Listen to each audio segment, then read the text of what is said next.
मुझे मुझसे पूछा जा रहा है कि 500 साल पहले तुम्हारी मस्जिद थी नहीं थी, ख्वाजा अजमेरी की दरगाह कह रहे नहीं है। अरे सर, अगर मैं इस पार्लियामेंट में खोद दूं, इसमें गड़ा कर दूं, तो खाने जहां का हिस्सा मिलेगा तो मेरी हो जाएगी। ये तब्दील मजहब नहीं कर सकता, सरकार से पूछना पड़ेगा मुझे अपना मजहब बदलने के लिए। अम्बेडकर आज जिंदा होते तो बाबा साहब को भी कहते कि आप जाकर परमिशन लो, तो मजहब बदलना पड़ेगा आपको। वजीर आजम कहते कि वक्फ का ताल्लुक संविधान से नहीं है। अरे कौन पढ़ा रहा है वजीर आजम को? आर्टिकल 26 पढ़ा लीजिए। मकसद क्या है कि वक्फ की जायदादों को अक्सरियती तबके के लिए छीन कर दे दिया जाए। लैंग्वेज का, जबान का तहफ़्फ़ुज़ है, उर्दू को खत्म कर दिया गया। वो उर्दू जिसके हमारे मुजाहिदीन आजादी नारा दिया था, इनकलाब जिंदाबाद का, उस जबान को आप खत्म कर रहे हैं। आप कल्चर की बात इनसे पूछ लीजिए, वो बोलेंगे नहीं, हमारा जो कल्चरल नेशनलिज्म है वो कल्चरल नेशनलिज्म नहीं है बीजेपी का। वो कल्चरल नेशनलिज्म आलाजाद का हिंदुत्व का नेशनलिज्म है, जो भारत के इंडियन नेशनलिज्म से बिल्कुल मुख्तलिफ है। क्या नरेंद्र मोदी ने पार्लियामेंट को नॉमिनेट किया या पार्लियामेंट ने नरेंद्र मोदी को प्रधानमंत्री बनाया? बताइए। 81 की एक्ट को नहीं मानते सर। दो ही तो सेंट्रल यूनिवर्सिटी मुसलमानों के 1,80,000 आप ही के सरकार के दौर में मुसलमान हायर एजुकेशन निकल गए। आप अलीगढ़ मुस्लिम से छीनना चाह रहे हैं। नरेंद्र मोदी इस मुल्क में तारीख लिखना चाहते हैं। क्या तारीख लिखना चाहते हैं? कि मैंने इस देश को,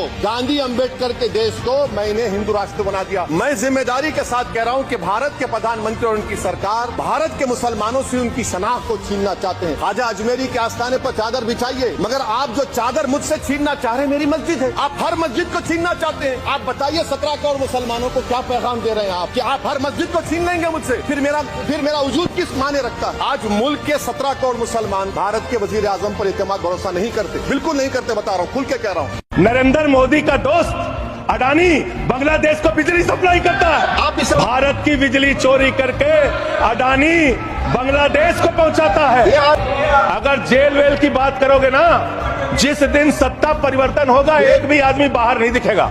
ऐसी बातें मत करो। आपस में बात नहीं।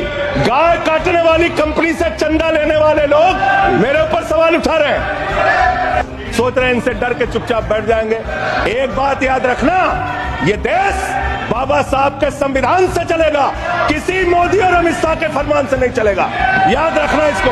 मैं नाम लूंगा, मैं अडानी का नाम इसलिए लूंगा कि LIC में मेरा भी पैसा है, SBI का मैं भी कस्टमर हूँ। प्रधानमंत्री हर एक के बारे में बात करेंगे, 140 करोड़ जनता मेरे पीछे कैसा है ये बताएंगे, लेकिन अडानी का नाम नहीं लेंगे। कहीं ऐसा ना हो जाए कि उस एक शख्स के चक्कर में 140 करोड़ जनता तुम्हारी हाथ से निकल जाए और आप लोग सड़क के ऊपर तालियां बजाएं। हम तो फूल थे, तुमने हमें काटा बना दिया और अब इसी कांटे से कहते हो कि चुभना छोड़ दे। नहीं छोड़ेंगे, हम लड़ेंगे, क्योंकि इस मुल्क के ऊपर जितना आपका इख्तियार है उतना इम्तियाज जलील का भी इख्तियार है। अगर आप हमारे साथ नाइंसाफी करेंगे तो हम खामोश नहीं बैठेंगे, हम लड़ेंगे।